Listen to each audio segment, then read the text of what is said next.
From Informa TechTarget, I'm David Essex, and this is Enterprise Apps Unpacked.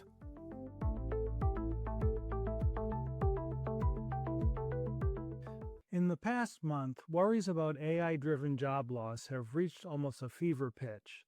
These aren't baseless fears or misguided perceptions. In that short time, there's been a flood of evidence that the trend of AI taking people's jobs away is in fact accelerating. Amazon announced it was cutting 14,000 corporate jobs.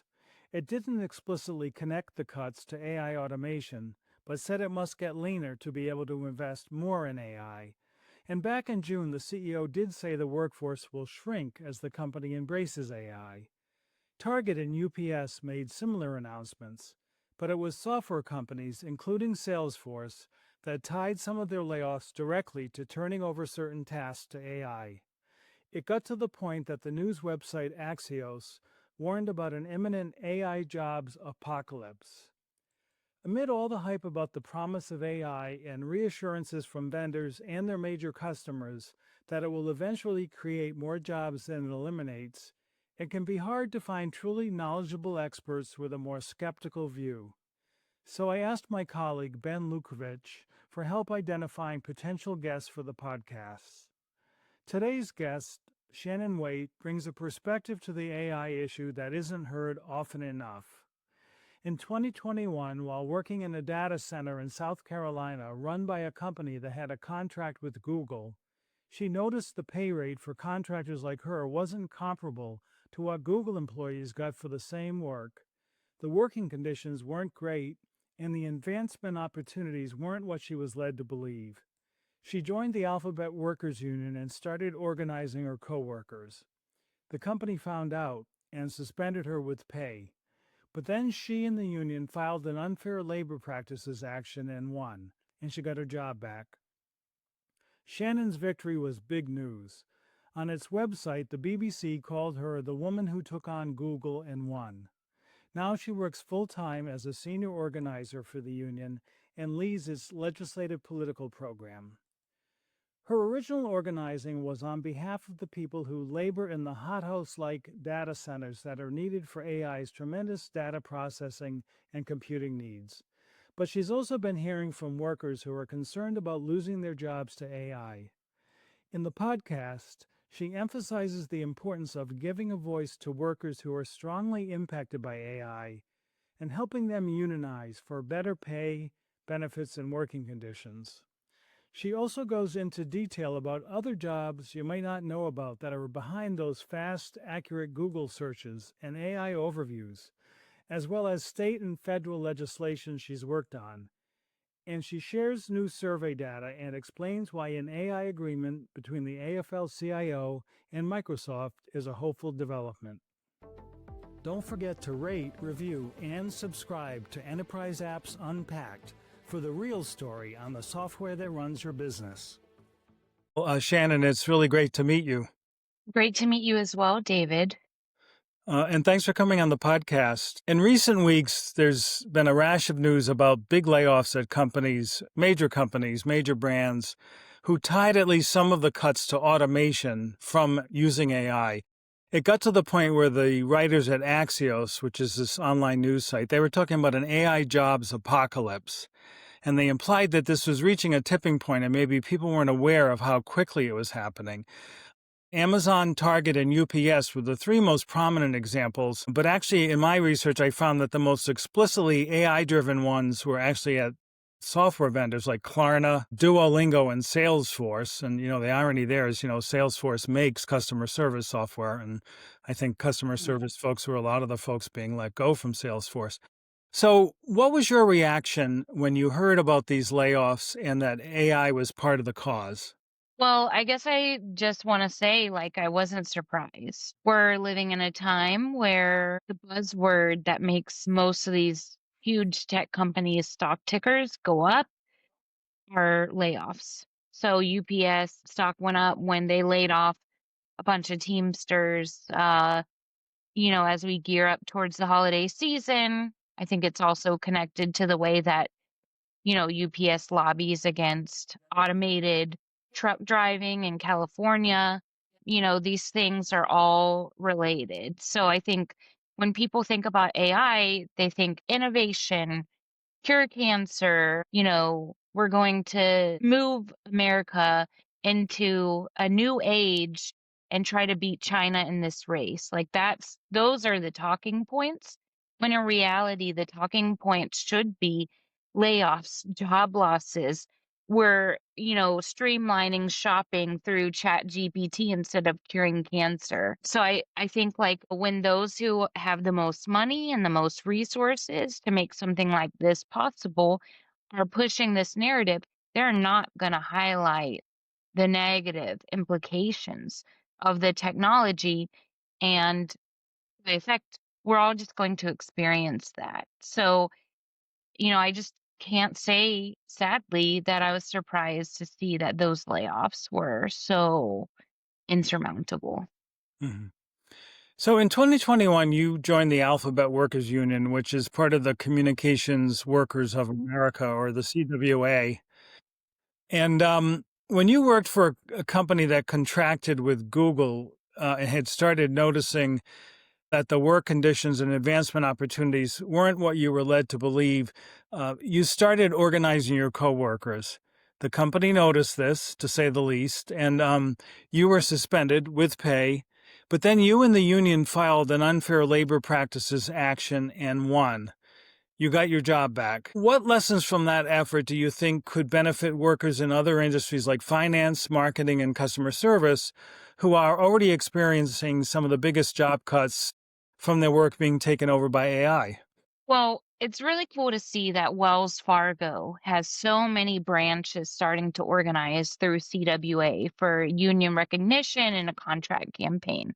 I think, you know, if we look at the period of time from post World War II until Reagan, most of the unionized shops are manufacturing, logistics, transportation, teachers, things like that. And then after Reagan, the narrative was really dwindling on unions, and you know, they coupled that narrative on like unions are bad, unions are, the extra wing of the Democratic Party, whatever they say, they coupled that with offshoring those jobs. So people in power decided we're going to offshore your jobs, and that is our way of trying to dismantle unions in the United States.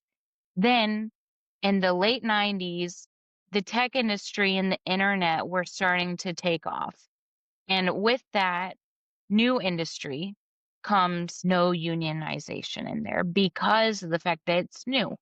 So we replaced a heavily unionized industry with something that is similar. We're still creating products, we're still a part of an assembly line. It just looks different. Now we are catching up and trying to bring labor into the tech industry. And I think the, finance industry, fintech, they're not that different from, you know, trying to organize at Google, because as tech workers and as, people in finance, we tend to think that we're special and we're protected and that we have it easy. Just because there's a ping pong table in your workplace doesn't mean that you are any better off than someone who is making minimum wage or low wages in any other sector. So the only way to protect your workplace and your coworkers and your family is to create a relationship between you and the employer where you have a say over those things. And the way to do that is through unionizing your workplace. And when I decided to start organizing at Alphabet in the Google data center that I worked at, I tried all of the other things before that. I tried discussing with management that I think it is messed up that I'm making $15 an hour as a contract worker while my Google coworkers are making $77,000 a year plus bonuses doing the same work as me. Like, why do we have these disparities?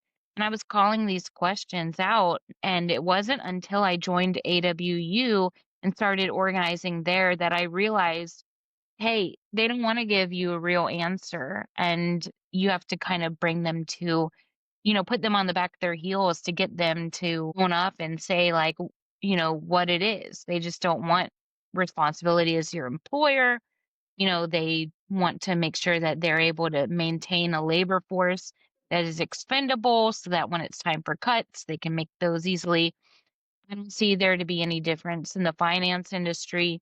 And for that reason, people in the banking sector, fintech, they should organize. They should, go to an organizer training, learn from the basics, start from scratch, start talking to their coworkers because you're closer to losing everything than you are to being the next Elon Musk, truly. Mhm. You've been involved in organizing workers called raiders who work for companies contracted by Google. Can you talk a bit about what that job entails and why they needed someone to advocate for them to get better pay and working conditions? Yeah, so Raiders, they're basically testing, prompt engineering, trying to break Google Gemini or, Google search engine. And there's the Raiders at other companies like Amazon, Meta, like if it has AI incorporated in the application or anything like that, there are people behind it who are testing it and judging if it's accurate or if there's enough source behind it to actually give those put some merit. So I've been organizing raiders since 2021 because when I started organizing with Alphabet Workers Union, I knew Google had a minimum wage standard of $15 an hour for all of their extended workforce. That's their contractors. And these folks testing at the time, Google search and ads were making $9 an hour. And I was in the US and I was shocked. Like I thought, don't they have standards? What are different about these people? They're still W-2 employees. I don't get it. We started organizing to bring them into Google's minimum standards, which are $15 an hour and other things like healthcare and sick time and things like that. And by February of 2024, they did win a $15 an hour raise. We had a meeting with their CEO, and we did all of this without an actual union contract. We simply did this by putting pressure on not just the supplying company, Appen, but also on Google to say, hey, you have these standards. You tout yourself to the rest of the world as like some wonderful, jovial, nice employer who treats your employees right. We're giving you an opportunity to fix this. Like, here it is. Give these people a raise. And they were given a raise to $15 an hour. So it was nice to see that organizing working out in real time and people actually winning material changes to their job. The biggest issue with raters and data workers and content moderators and content writers throughout not just the United States, but throughout the world is that these contracts are so fleeting. So any threat to their bottom line and Google's bottom line or Meta's bottom line or X or whoever, you are risking cutting a contract and getting a lot of workers like who are working for those companies laid off because the companies can easily just shift the work around. It is a modern form of offshoring, but also the act of outsourcing period is the mechanism that these major tech companies are using to actually put these workers in a position to where it's almost impossible to organize under like the, old age of creating a bargaining unit and sitting at the table with the employer and fighting for a contract. Like we have to do it as a collective wall to wall cross company group of people and find a way to share their concerns and fight for the changes that they want to see. This raiders job and you mentioned offshoring a minute ago. It reminds me of a 60 Minutes segment I saw, I guess a few months ago now, about overseas workers, mostly overseas, I think. I think there might have been some US folks in there, whose job it is to type in descriptive labels for images so AI can recognize them.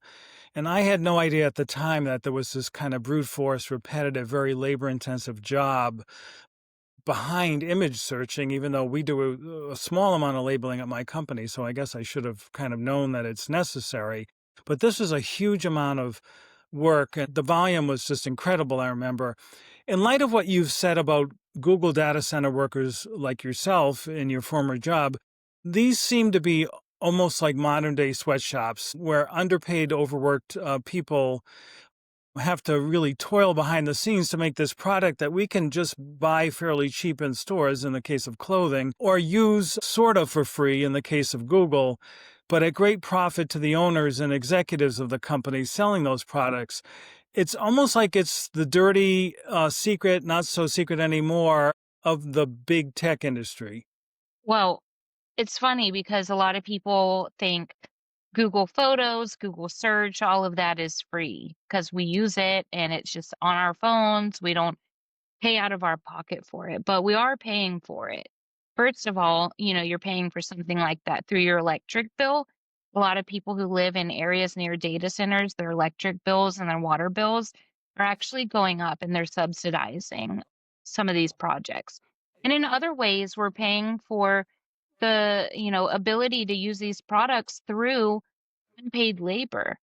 So people who are doing that data labeling, whether you're in the US or in Kenya, you're not making an hourly wage where I worked 40 hours a week doing this work. I got 40 hours of paid work. There's periods of time where the work isn't available and they're not getting paid for that. So maybe if you did 2 hours of work and you sat there for 10 hours that day looking for that work, you know, that is like an abhorrent and shameful wage that these companies and the staffing agencies are paying.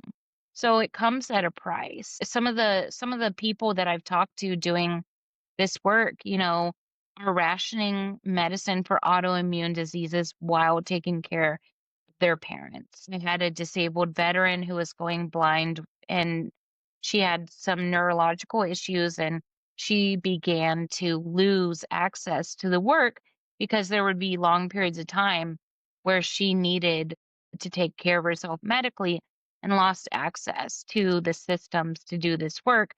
And they're suspended by what is probably an AI just for not being present, even though they filed FMLA or whatever it is. Like these things that we're using and taking for granted are not free.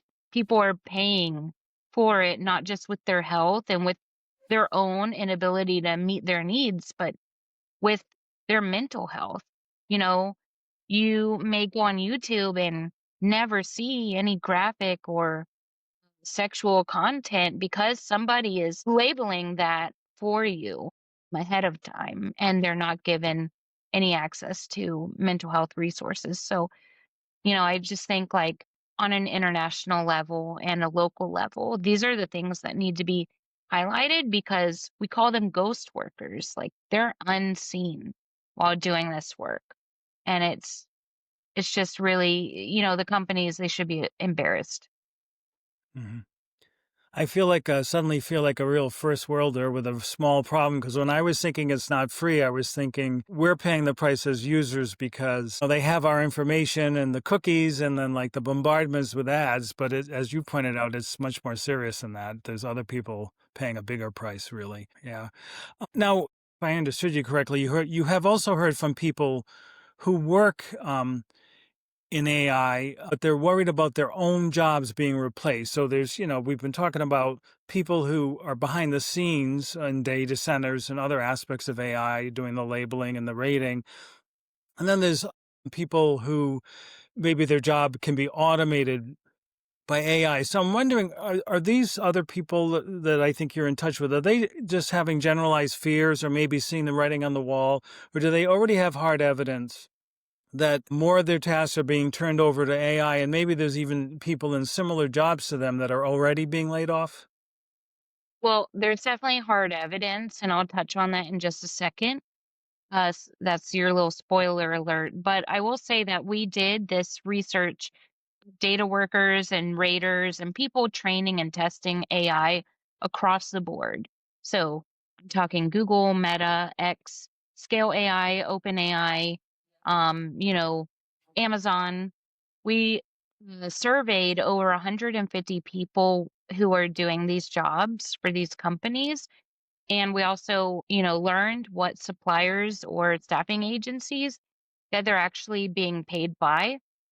And we interviewed around 15 or so, one on one, getting a feel for the more serious and the more, like well rounded picture of what they're going through and doing these jobs. And out of that survey, we learned that 52% of these raters or data workers, they feel that they are creating a product that is replacing other jobs, and 36% believe they're creating a product to replace their own jobs. And, even if job replacement isn't the bar, we're seeing that AI is being used in gig work style app to underbid on who gets that work. So, for instance, there's an app where nurses can find work, like travel nurses or, just nurses who are filling in for understaffed hospitals, and they put in to the app how much money they want to make that night hourly. And the app will choose, similar when you're trying to like bid on flying first class or business class on an international flight, the app will choose whoever bid the least. And so I just think like we're looking at a new wave of exploitation across the board thanks to AI. So, I just think I'm gonna go back to my spoiler alert on the replacement. So some of these raiders are training automated version of what they do, and they are aware of it, and some are not aware of that. But I have verified with a couple of people who worked on that tool, um, that that is what the goal of that tool is to automatically rate search inquiries. And, that is writing on the wall, if I ever saw writing on the wall before. Yeah, it's occurred to me that when employees are asked to use an AI tool a lot and use it more and more, it's as much, it might be, I don't know if I'm Mhm. being paranoid, as much to train the tool as it is to help the employee, because we know that these things need to learn from getting feedback and just being used a lot. That's how the AI tool learns. So, yeah, it's not ideal in some ways. So companies that are adopting AI in a big way, and also the vendors who make AI products, will often say that people whose jobs are cut back in some way or just eliminated altogether will be freed up for higher value work that only humans can do, and in many cases they'll be trained for these new roles. Do you place any stock in those reassurances? No, a good theory that I draw on politically and economically is that, as companies make more money, the profits should go back to the workers. There shouldn't be this abhorrent and obscene gap of wealth between those doing the work and those who are, own the means of production. But when it comes to the automation and AI replacing different forms of work, ideally that should free you up not just to do other quote unquote more important work, but it should free you up to take more vacation time, more leisure time, time to develop yourself. That, and these things are being talked about in the 20th century by scholars as automation was coming into the industrial revolution. So, those things aren't really happening. People are just getting laid off, as you brought to everyone's attention at the beginning of this call. And, more, I guess, more disturbingly, um, the jobs that are being, I guess, replaced by this are things that are either unseen or seen as feminine by society. So administrative, even like tutoring and learning jobs and like just things that traditionally are a female dominated field. Those are the things that are seen as less important by people who are pushing these things out. And so I just find there to be a lot of intersections here with what's going on. We got to look at this through not just like a good class lens, but also how this is impacting women and minorities in the US and across the world. hmm So this notion of upskilling people for other kinds of work, it has occurred to me a lot that because of the challenges, and we do some coverage of like technology for workplace learning, retraining, automated stuff, online learning, all that. It's kind of a big challenge to figure out what those other skills are going to be, what the jobs are going to be, and then workflows might have to change. So when I think about all those complications, I think, well, wouldn't it just be easier for companies to grab the quick savings from cutting staff from the AI automation and not bother with the possibly more expensive long-term process of training people for these new jobs? Well, I think when you consider the fact that the people who are creating these tools are facing really just serious working conditions, seriously bad, for lack of a better word. And that is resulting in inaccuracy and issues with these products. I mean, in our survey, we found that most of the people who are training AI feel that they are training something, too quickly or, inaccurately. It doesn't create a good product. So you want to replace people who are able to adapt and learn with something that is actually just not great. And that to me, I can never understand that.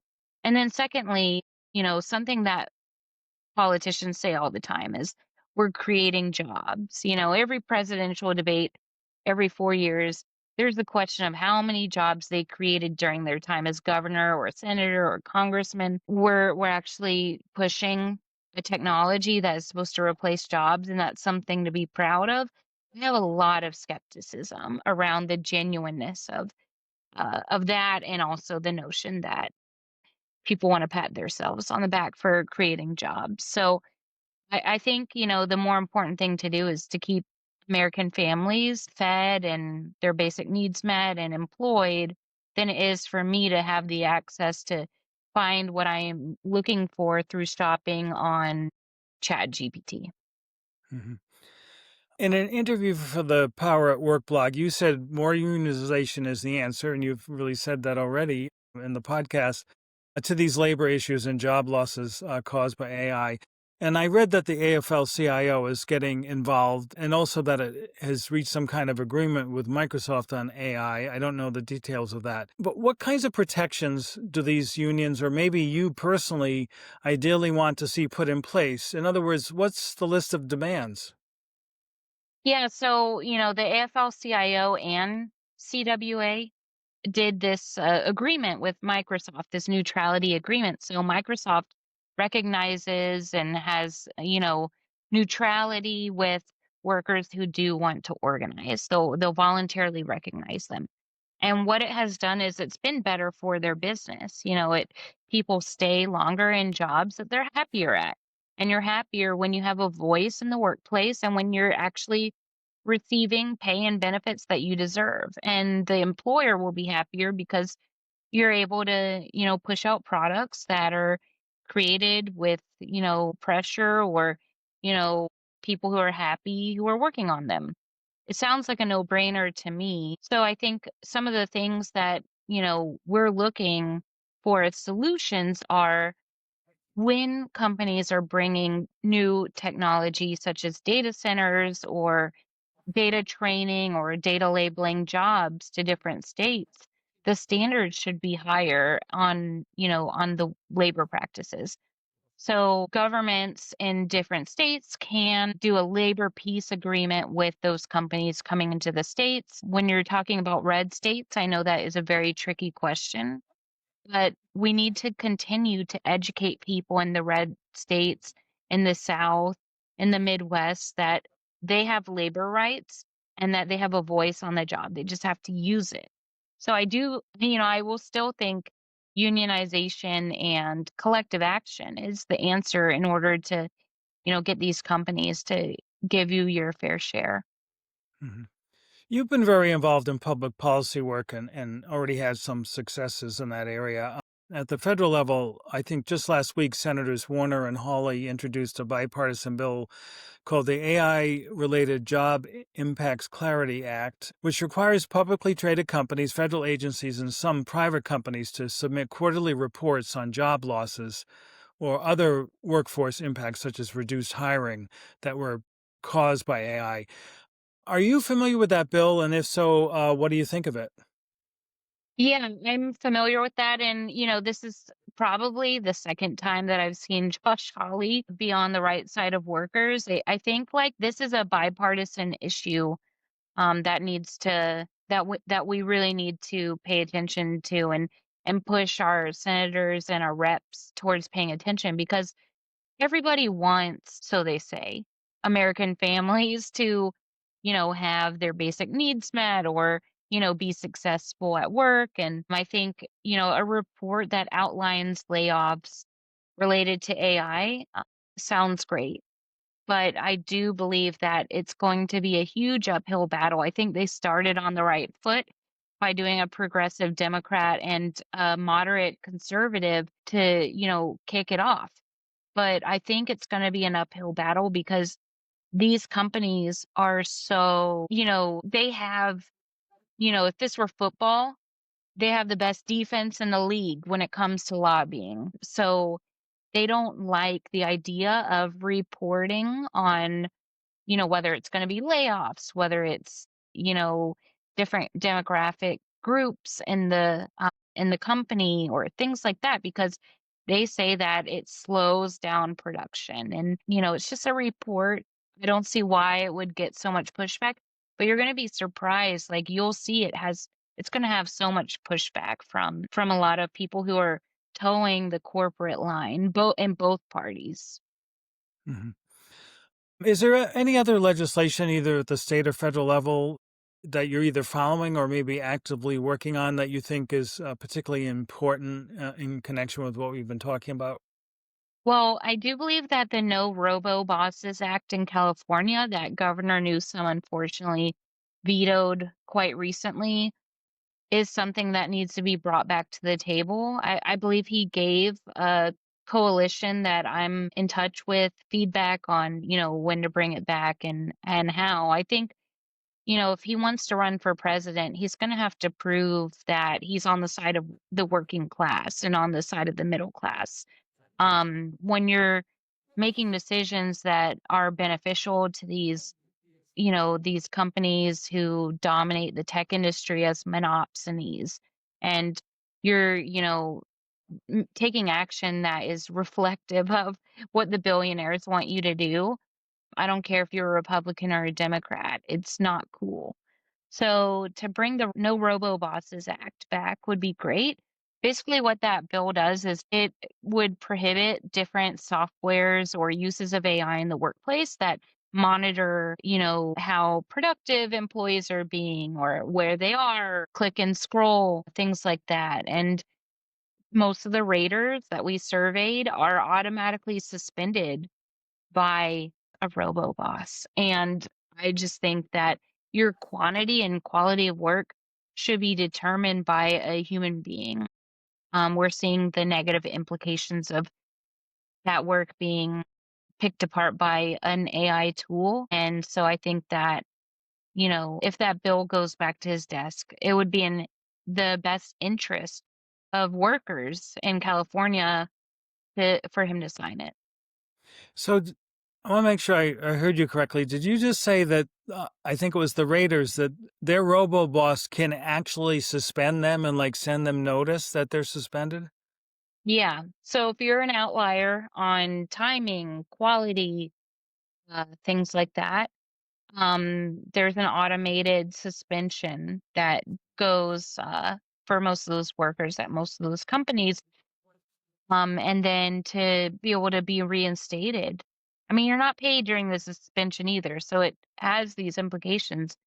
It could take weeks or months to be reinstated, and that is done by a human. So, Hmm. why is a human being not looking at these outliers and making these determinations themselves or giving you would think that these companies would want the people working on AI to have feedback on how to do better and, be given clear metrics on how to make these tools safer and easier to use. But no, instead, you're just an outlier, you're suspended, hope you get re-onboarded at some point in the future. And I just don't think that's a good way to do business in any part of the world. Hmm. So you've alluded to the opposition and the support that big tech has. What kind of opposition have you seen from lobbyists, maybe at both levels of government? And how well organized does that lobbying effort against some of these pro-worker efforts seem to be? So in California, one of the largest opponents for any of the legislation that we push is the American Staffing Association. It is a huge lobby that advocates for staffing agencies, suppliers, extended workforce, etc. Companies like Adecco and um, Vaco and Cognizant and Accenture, like these huge companies have hundreds of thousands of workers all over the world, and they are putting a lot of money into, being the middleman to find these workers. So they're billing companies like Google, Meta, Amazon, they're billing them per hour per head.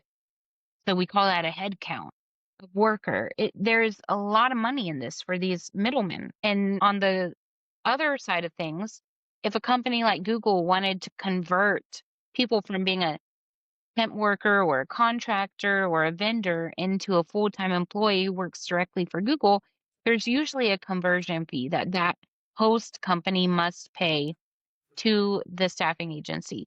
So there's a lot of reasons why they're fighting against these things. We tried to, kick off a bill that would say, hey, there should be no conversion fees when an employee converts to a full-time employee. We had serious pushback from American Staffing Association that said, like, this is going to hurt small businesses. A lot of small businesses use temporary workers.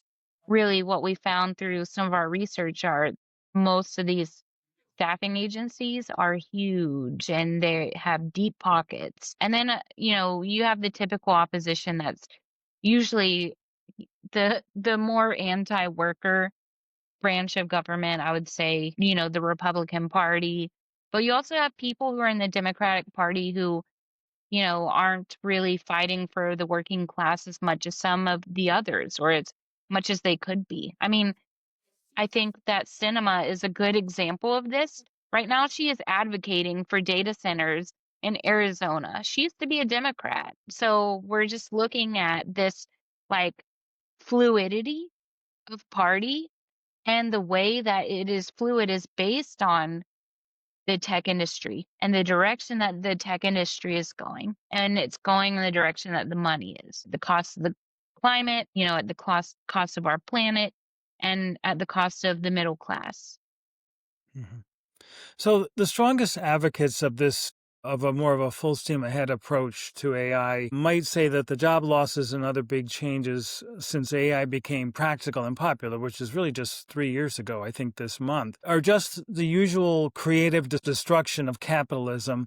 People shouldn't try to stand in the way of it because it will ultimately benefit everyone. In fact, I saw that the AFL-CIO in its AI jobs report acknowledged this and said on its website that labor unions don't oppose AI, and it has, quote, has the potential to unleash prosperity that improves working conditions and lifts us all up.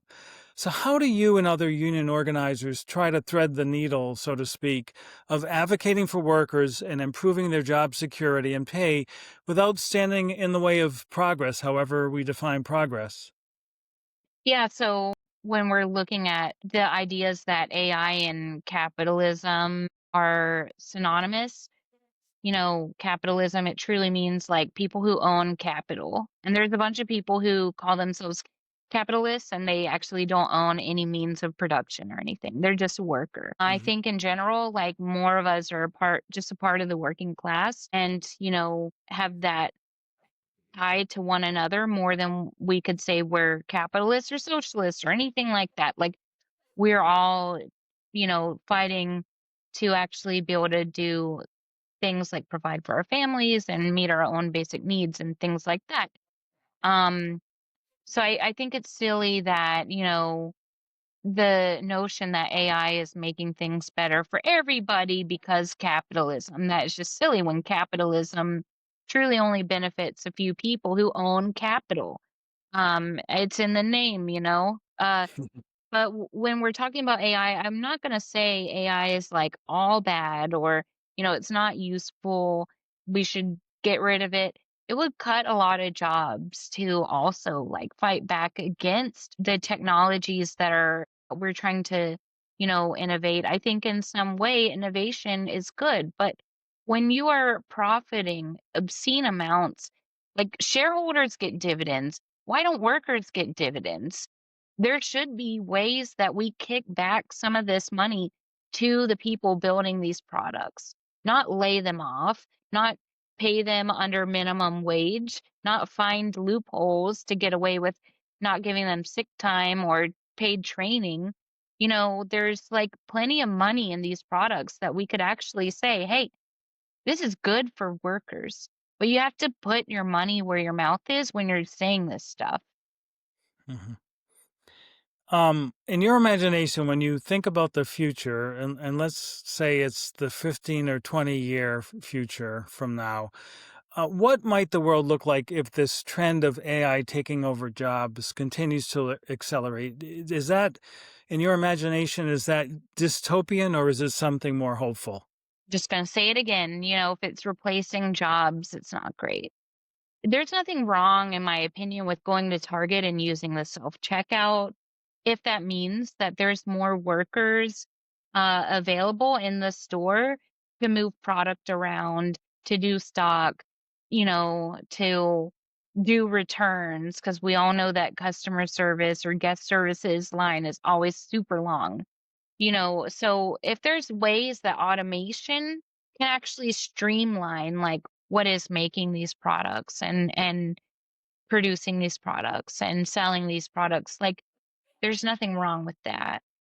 But, we're seeing in fact that people are getting laid off and underbid instead by this product. So I think, not just Congress, not just the executive branch, but also labor, including the AFL-CIO and other labor organizations, definitely need to continue to have a pulse on how this is impacting workers and continue advocating for them when it comes to saving jobs while we push forward products that are actually useful to making a lot of our lives easier and better.